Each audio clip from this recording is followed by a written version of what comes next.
All right, Dave, let's start with Kershaw. Last night after the game, you said Game 4, no doubt. Is that something that's going to be reassessed as the week goes on? I don't think so.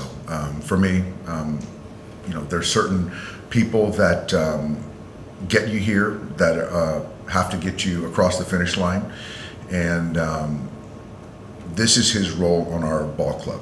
And so, Game 4 is a ways away, but my thought is learn from the outing and continue to get better, and have him start Game 4. So.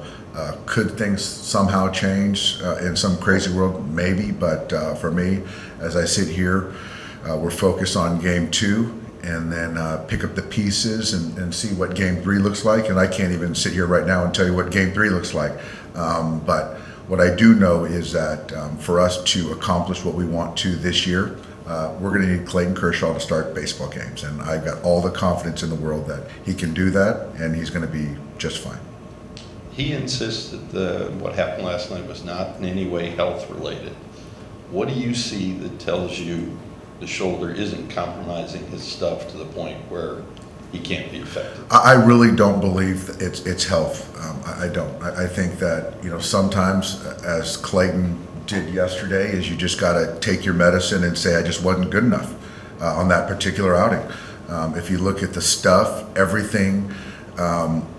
Was actually a tick up from what it's been. So the recovery, the stuff in game, doesn't speak to anything with the arm. So for me, it was one of those days that you tip your hat to those guys, and they executed a game plan, and we've got to learn from and get better. But it's nothing to do with the injury, the shoulder, nothing. Fabian? In reviewing last night, were you able to decipher anything that sort of was off Clayton, besides obviously them being as aggressive as they were early in games? I just think that Clayton throws a lot of strikes, and so you can just see that he likes to get ahead, and they were aggressive, and so I think that's kind of when you have so much familiarity with a team, a pitcher, that's part of it. So it's kind of the cat and mouse, and they were aggressive, and then there was stress early on, and then you just can't really get settled in, and to their credit, they jumped on him early. Clayton, when he had struggled the last couple months here, a lot of it was he didn't have command, he was walking guys. He said last night he felt like he made some good pitches. Will said the stuff looked normal for him. Does that almost make it more concerning in some ways, that the stuff was kind of playing somewhere how he wanted it and they were able to attack it like that? I think that's fair. I would still bet on the stuff being good than the stuff being down and not sharp. So now it's kind of how we attack these guys, and again, we're looking to see these guys, in Game 4. So they're going to have to kind of. It's a game of adjustments. It really is, and so I still stand by the fact that he's healthy. The stuff played up, and now we just got to make better pitches. Well, what does it tell you as a manager when the other team is swinging as much as they were early in counts against him last night, and like big swings against him too?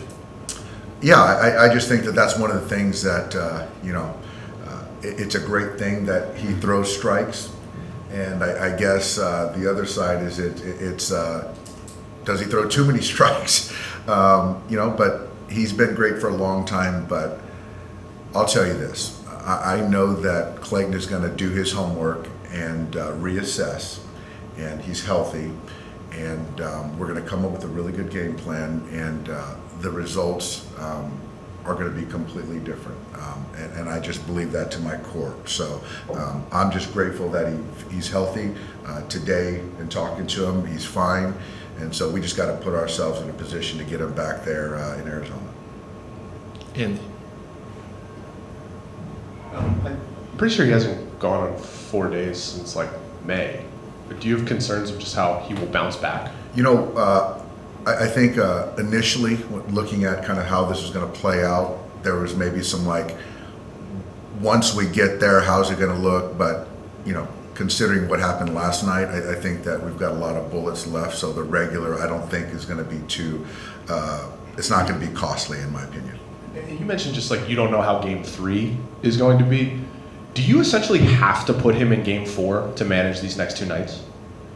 For me, that's the best option, and I see it as the only option. So I'm going to manage game 2 like it's game 7, and I'm going to do the same thing for game 3. And I do think that that's kind of how the fallout will be. But again, could things change? Possibly, yeah. But I still got all the confidence in our guys preventing runs and using them in the right way and the best possible way to win baseball games. But yeah, I think the fallout, is Clayton starting game 4. One.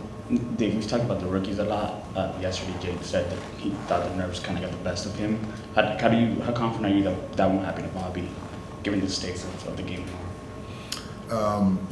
You just don't know until you know. I expect him to have some nerves. I think that's a good thing. That's normal. But once you get out there, you make your first pitch. I would assume that things kind of slow down, and that's kind of my expectation. Do you have to have any conversations with him? I mean, for him not to try and put it all on himself? No. I think that I think Mark Pryor does a great job of he's a calming presence. Will behind the plate, very calming, and so I think that him being at home, I think is a good thing for his first playoff start. So I think, but I'm not going to have a conversation with him yet, unless I see something different. How do you use today to kind of regroup after last night? And do you prefer having the off day after a game like last night, or would you rather you guys were turning around and playing again today? I'm okay with the off day. There's a big group here of guys that are trying to, guys want to show up and work out, which is great. I think the off day might kind of hopefully cool those bats down on the other side. So yeah, I'm good with it. Our pen, the pitching, everything's lined up. I feel good about where we're at. So yeah, I'm okay with it. Beth. Dave, I know Clayton doesn't like it, but was there any thought to sending Pryor out at some point just to kind of get him to maybe slow down a little or something? Beth, I think it's sort of, I think, it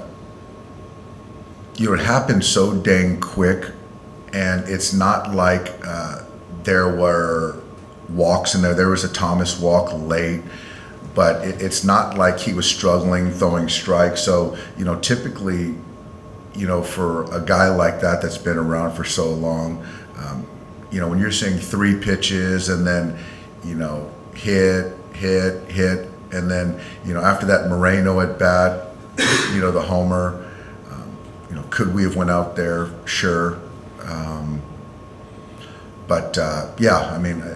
Yeah, we probably could have done it after that Moreno at bat, but I think before that, I don't think that there was really a thought to do that.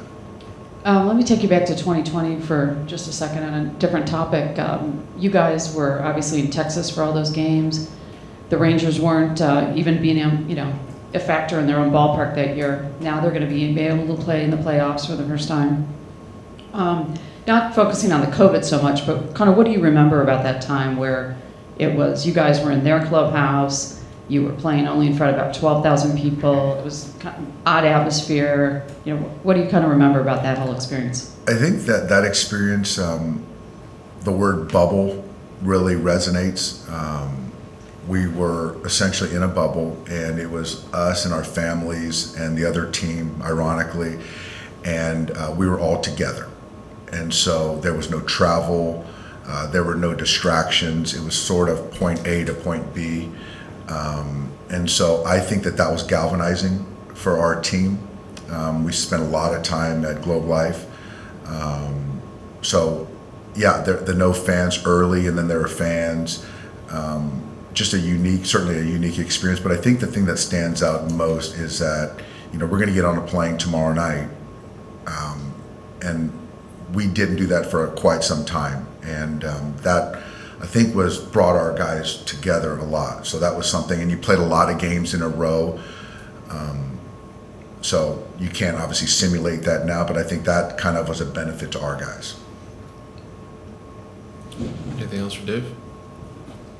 All right, Dave. All right, thanks, guys.